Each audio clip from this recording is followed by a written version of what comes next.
Talofa Samoa le atunu pele. Ilou malei fua mai tō whanga malu i nei Taeao fou. O le atatou Tapua'iga i le atua. O tala mai le langi i le mamalu o le atua. O whaaria fo'i e le vani manimo e ngā luenga au na au. Tatou talo mo le nganga pa ia. Le atua sisiri e se. O le atua e tumu le alofa ma le alofa muti vale lava la ufio. Aftai wa ala fa'i mai lo atunuu i le manuia i pule manu ai le opu e o mala. Wa mātou iai e amataina le mātou Tapua'iga i le nei Taeao. Ai panga lea a le se inoa ma oe lo mātou matai e whaifua le nei Tapua'iga. O lea mātou te pulu na wina lo wanganga pa ia o le soso ni silea. Se e li lingi ifo ina i to i ai le mātou Tapua'iga. O mātou whai ai le nei Tapua'iga le awa malimi ngao. Mawai se vinga oe lo mātou utua. O le mātou rua i te talo lea e ala atu swafa mamalu o Yesu ke riso lo mātou wali whaola. Amene. Tus fifilia mai le whenga inga tuai. Salamo e valu, whai upo mua. Whangata mai le whai upa iwa. Whafonga maia, ni se whionga pa ia o le tātou atua. Lea li ie lo mātou alii. E sisiri lava lo swafa le lalulangi umalava. O e lava wa e whasisiri lo vi inga i le langi. O e whatuma wina le vi inga i ngutu o tama mea ma tama whesui. O na o e whasawa i a te oe. Ina ia whanofo sa o ina le waita. Ma le ua tau i masui. A o vai atu i lo langi, o le ngā luenga au tamatama i lima, o le masina a tō mawhitu na e whaia. Se a ea le tangata e te manatu mai ai i a te ia. Ma le atali o le tangata e te asiasi mai ai i a te ia. Awa ua e wha maua lalo ane te isi o ia i angelu. Ua e wha paleina fo o ia i le mamalu ma le matango fie. O e fo'ina ia te ia le pule i ngā luenga au. O e tuina mea uma i lalo o na vai. O lafu maa moe ma povi uma lava a toa ma manu vai wha o le vau. O manu felelei mai o le sami. Ua tataa i ala o le sami. Le li ie lo mātou alii. E sisi lava lo swafa i le langi uma lava. Tusi fifilia mai le whengainga. Fou, evangelia luka i lon mata upo e lima, e upo e suma le lua e whangata mai suma le ono, o la au whaitawina na an whai upu. Tali e tasi ai o ia, whaauta o le tangata, walilo ia le pela.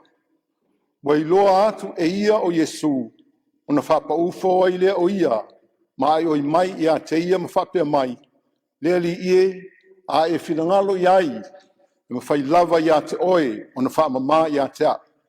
O na apa atu lea, e ia lo na ao, wa pai atu ia te ia o whape atu, o te loto iai, ia mama oe. O na tea e se loa lava lea, o le mai le pela ia te ia. Whamaniwa mai lea tua, in tātou whaitau ma wha longo, i nisi o na whionga pa ia, tu mau pe ia te ia le vi inga, nei se io o le whaavavau. Amene. O le launga le swafa mamalu o le atua le tamā, le atua le alo, ma le atua le nganga pa ia. Amene. O le amaua le tātou matua, e le tusi mai le whenga inga fou. E wangilia luka le ona tāupu e lima, au whiwhilia se vaenga o le whai upo e sfuma le tolu e whapealo na whaitawina. O na apa atu lea e ia lo na ao, wa pa i atu ia te ia wa whape atu. O te loto iai ia mama oe. O le autua ma faufaunga whale nganga e tāua i le atua tangata uma. Everyone is important to God. O le vaivainga masani ua whaasolo ina avea ngase tu mau o le lalolangi. Ona o le whaamamafa o le tāua o isi mea ai whaangalongalo le tangata. O le upumoni e iei tangata ua whaoa o lātou tūlanga tau tangata so i fua le malosi o isi tangata. Ua vea fo le ata mai le tamao ainga, le mamalu, matulanga maululunga o isi. E whai ai mā lātou mea taalo, le olo isi fo i tangata. Toa tele ua whātau peini o loa, o isi ua le ese, ma le whaanga ina o se mea ola tulou. Wa ngalo pia i le toa tele o tangata. O le tangata, o le tumtumunga lea o le fofuanga le atua, e matua tāua i le atua. A whai e tāua i le atua, e whapewhia lao na lea mana ia ina isi tangata. Ai se ai olo pala ina ai pea isi. Ai se ai sanga soli ai pea e isi tangata, isi fo tangata. O le tangata, o le tumtumunga o le fofuanga le atua. The human being is the pinnacle of God's creation. O le mea lea ua mao whaai whai salamo, e pei o upu o whaamawina i salamo le nei wana. O le salamo le nei, ua whaangaina e nisi awa o le tuspa ia, o le pese o le nganga maofa. O lo whaali ai le ofo tele o le whatupese e Peru, i le tangata whatau waa, a ua whaasisiliina i le atua mawalunga ma sirisiri ese. O le tangata i talitonunga le au e Peru, ua naa se pefu, e whaavae lea talitonunga i le tala o le fofuanga, ma le whaia o le tangata lea o lo whaamawina le kenese mata upe lua whai upe fitu. Na whaia lea i le ali i le atua o le tangata i le efuefo le ele. And the Lord God formed man of dust from the ground. O le tangata la, o le pefu po le dust, le ala ofo lea o le whaisalamo, le nei lava pefu e le aiso na tāua. E ma whai lava o na tafia ma whiawe i solo le matangi, a le nei o wha tāua e le atua. O wha sinsile e le atua i mea uma na ia whaia. Lea wo i angelu, o e mau whatasi ma le atua i le nonofo anga pa ia. Ai wha mai, ua wha i titi ane te isi le tangata nei le angelu. Ua tu i ai le pule i mea uma o le fofuanga. O manu ai wha ma manu whelelei mai o le sami. Ua pule ai le tangata. Le tangata whatau waa, a ua wha ea ma wha sinsili e le atua. O langona ia na mafuai, o na fisili le whaisalamo le fisili le nei. Sea ea le tangata ua e manatu mai ai. Ma le atali e o le tangata ua e asiasi mai ai a tei. Sea lava le tangata. A whaitau manino o le salamo le nei e walu. E a mata ma whaai upu vivi nei. Leli ie lo mātou wali. E sili lava lo suafa i le laulangi umalava. O upu le tangata na te iloa le lei le whatau waa o le tangata pe atu i luma o le atua. A le whatau waa na te avatu ai le viinga i le atua ma whasi sili lona suafa i suafa umalava. O upu vivii o le loto whaafitai, ona le tauane o le finangalo le atua, ma ia whaia e ai le tangata. A wai le whaingatai le atua ona avane se isi me ola, e whai mapule le fofuanga, se mau manu malolosi, si le atu le tangata. E ma whai ona tofi se leona, a wai le manu toa to e malosi. Ia po se elefane, a wai mawalunga, ma maluali. A le nei a tangata, ai se a le tangata. Ua tō fia le tangata, a wā paua lea o le mea ola tulou, o le fuafuanga atoa o lo mori mauai le kenese, na whai ai fō linga o le atua, o le whatusa o le atua na whai ai. O le wha moe o le atua, ia ola wha le atua le tangata. O lana pule foi, e mai le atua, mai ia wha le atua o na pule, ia tāua lana pule isi mea, uma o le fuafuanga. Ai mai se lava le isi tangata, tusa po le a le whatau waa i le waa isi, i le whatau waa i le sinsila le atua. O le pela le ana whapa ufawane i a Yesu, o le tangata ua le ai sona tāua, ua le amane i a ina ma whatau waa i le waa isi tangata. Ua tu le ese ma le mea o lo ola i tangata, ua whatu la fono lo naola, talo whai, o le ata mata ngā le nā o le sosaiete o tangata, ua whaadia e luka i le tala lea. O le nuu o tangata, ua misi ato ai fo linga o le atua. Ua whaawasenga tangata o lātou tūlanga, ma whawhita auli ua mau ai. O le tu o tangata mamai. Ma le tu o tangata maloloina ma au le lei. O vaenga tangata taualoa, ma le kengi a tangata lautele. O sosaiete ua sai e tu la fono, le vāno nofo tangata, ma ua le aise ola fia ma saolotonga, o le tangata lava ia e ola ai. O le pela i talitonunga o le au iutaia, o le mai e mafua ona o le angsala. A ola ina maua aisi tangata, ona tu e sea lea mai le ai, e le toi talia ino nofo whaatasi, ma tangata maloloina, e le ngata ina tuli e sea i toa pā le ai, a e sa fo i ona lata i aisi tangata. A e sire ona leanga, pe a iloa se tasi ua pa i atu i se le pela. E o fo i le uruato le pela le malu, e Tapua'i, na matua i tapua ma le aisa avanoa. Ana o se isi o tātou e maua i lea mai. I to tonu i tu ai ngā nuu, mai tu ai ngā so se iete whapea, o le asa ulangona, o te whai atu e siri ai loti, na i lo le ola ai popula atu i whainga le alofa whapea, e whiolo mai ti ngā o le mai le pela, na i lo le ti ngā o whainga le alofa whapea, e tala tu mai le fia malo lo mai le mai, na i lo le fia sao loto, mai le ola le amana i aina. Na wha alongo lo le pela ua ngā i mai Yesu, e le ito e whaatali. So mai le mōli maua luka, ua ilo atu e ia o Yesu, o na whaapa ufaua i lea o ia, ma ai o i mai, lea li ie, a e whina ngalo i ai, e ma whai lava i a te oi o na wha ma mai i a te a. O le whaapa ufau, o le wha ilonga, o le tu inatu a tōlon tangata wha tau waa, i a ao lea li. Lea ua matua aluifo i lalo se i songi i le ele. Ma o le atu, ma le wha tua, e ma whai lava Yesu o na wha malo loia. E leo se wha fita aule le pela le nei, le mawhai, ma le mawhai e Yesu o na wha malo loia. Pāua le mea sa wha ilonga fesili lona loto, e fina ngalo ia Yesu e wha malo lo pele ai. E pe Yesu o tangata o lona sosa ieti, lātou te le mana o mia o ia, ona o le mai, ua mau ai. O lana o lenga, le li ie, a e fina ngalo iai, e mawhai. O upo le tangata, e mai le tino, ai le mai le whatua tua. O loo matua tali tonu ma le whatua tua, tau lava ina fina ngalo iai Yesu, ia malo lo. Tu sa fo i pe le loto tangata e talia oe, o te loto iai, o ai Yesu ia. O le Yesu e fina ngalo e olo le tangata, ma ia ola sa o loto. O le apa Yesu ma pa i le pela. O le apa o le alofa, se italia ma au mai tutonu le tangata, ua tu le ese e isi fo tangata. E le popole le ali i tu la fono i utaia, e saona la talata se tasi i se le pela. A leo wa apa le ali ma ua pa i atu. O le Yesu na te le whaelonga ina ni tangata, na te talia le tangata i lona tūlanga o iai, tau lava ina sau ma le whaatua tua i a te ia, o na whaola ina lea.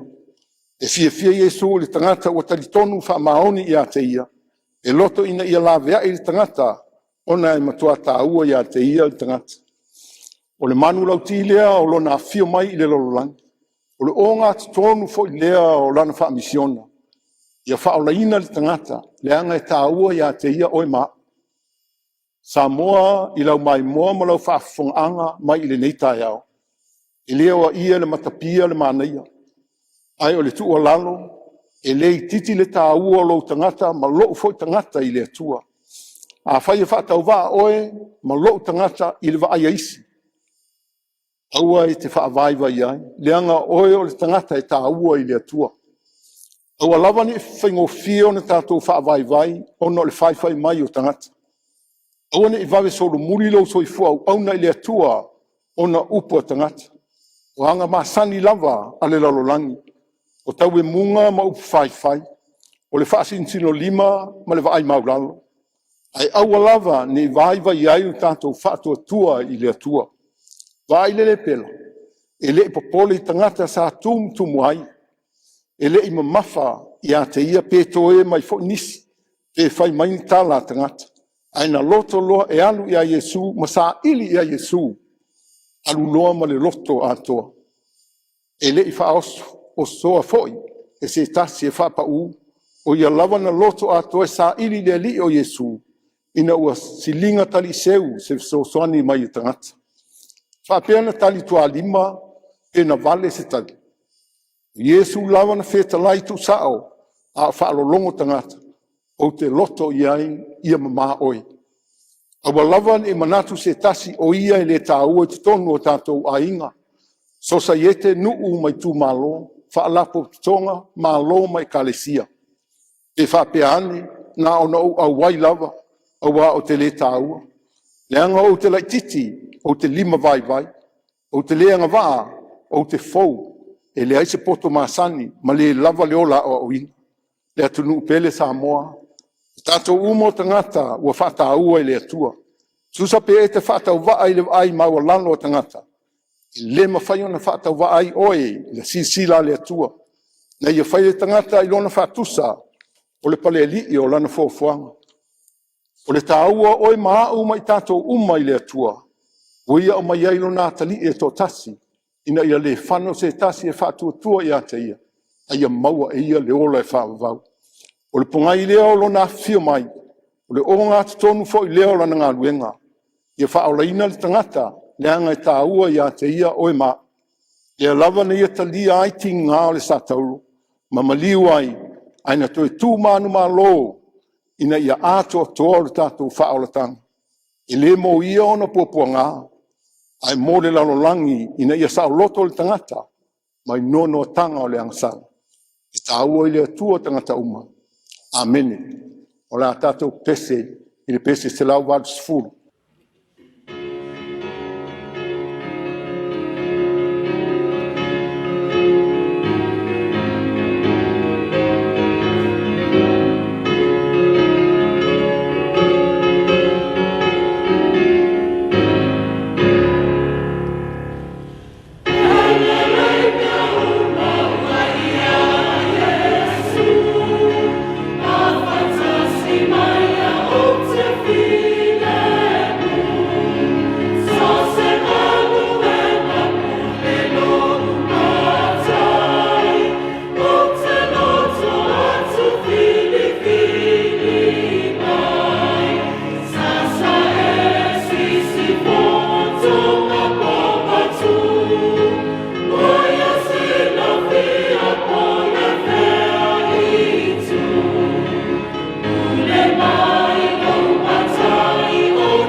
Fomatalo le atua.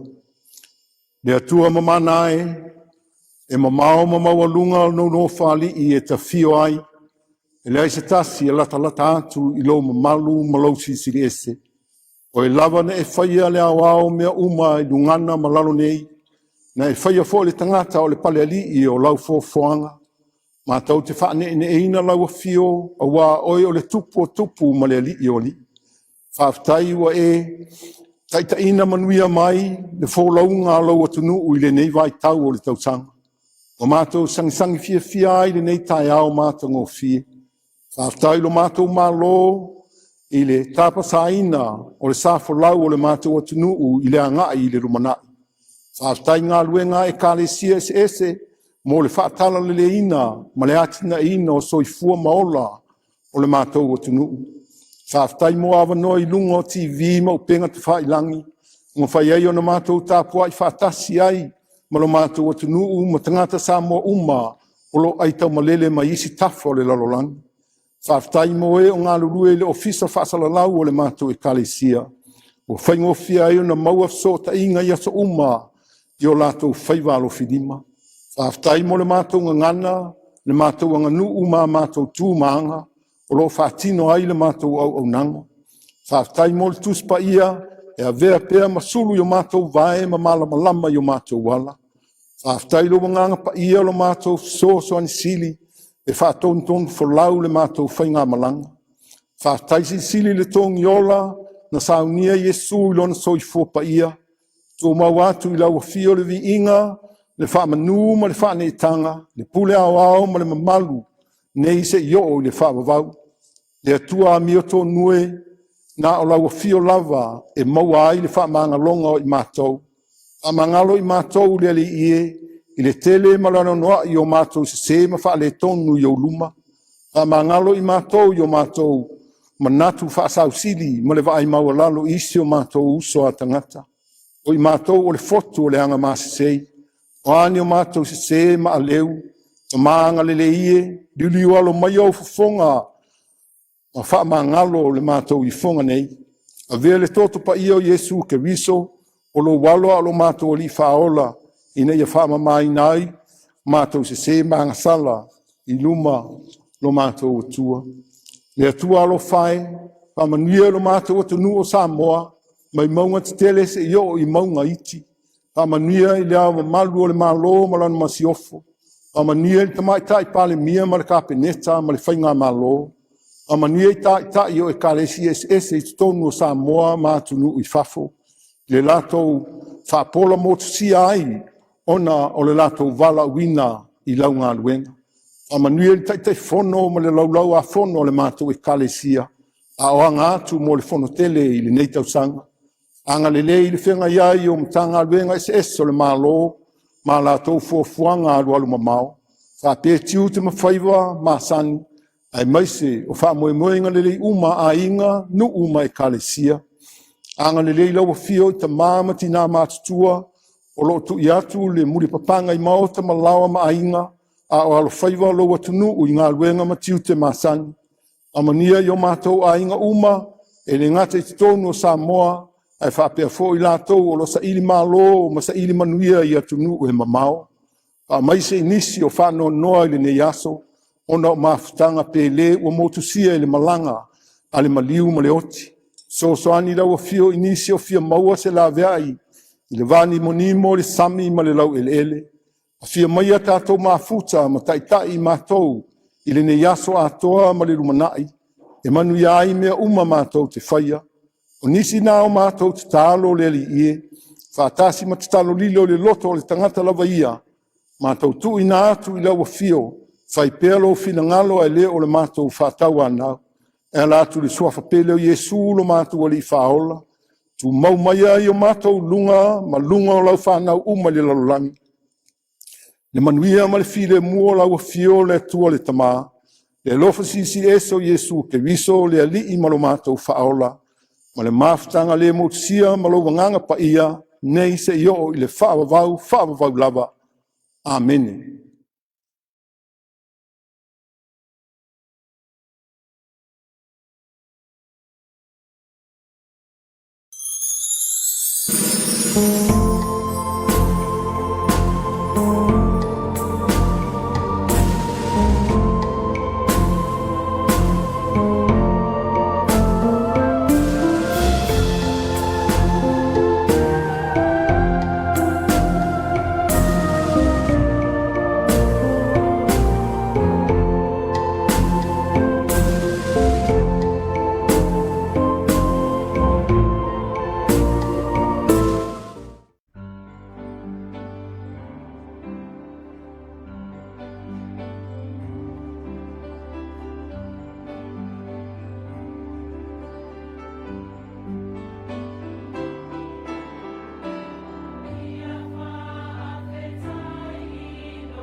Come to Uncle Johnny's Ice Cream Factory at Faitele for some yummy